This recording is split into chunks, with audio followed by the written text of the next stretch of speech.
महाविकास आघाडीचे उमेदवार म्हणून आम्ही डबल महाराष्ट्र केसरी कुस्ती क्षेत्रातले एक मोठं नाव सांगलीचेच चंद्रहार पाटील यांची उमेदवारी उद्धव ठाकरे साहेबांनी जाहीर केली।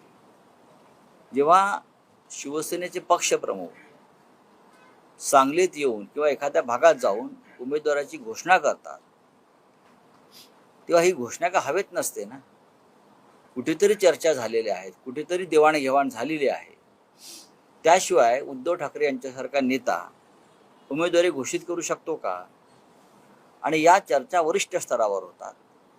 आता आघाडीमध्ये किंवा जेव्हा युत्या किंवा गठबंधन ज्याला म्हणतो आम्ही, त्याच्यामध्ये एक दोन मतदारसंघ असे शेवटपर्यंत असतात ज्याच्यावर पेच असतं।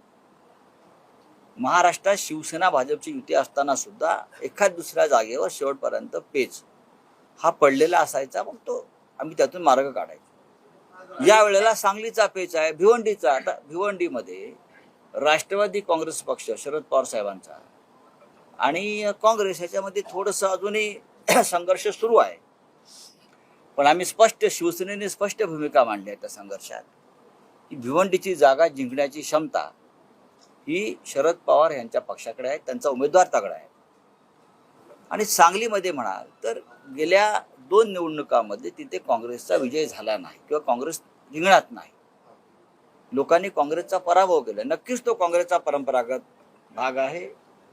वसंतदादा पाटील असतील, त्याच्या आधी अनेक इतर नेते असतील, प्रकाश बापू पाटील असतील, प्रतीक पाटील, ही सगळी दादा घराण्यातली प्रमुख लोक हे तिथे निवडणुका लढले, जिंकले। याचा अर्थ असा नाही की सामान्य माणसातल्या कुटुंबांना निवडणूक लढू नये।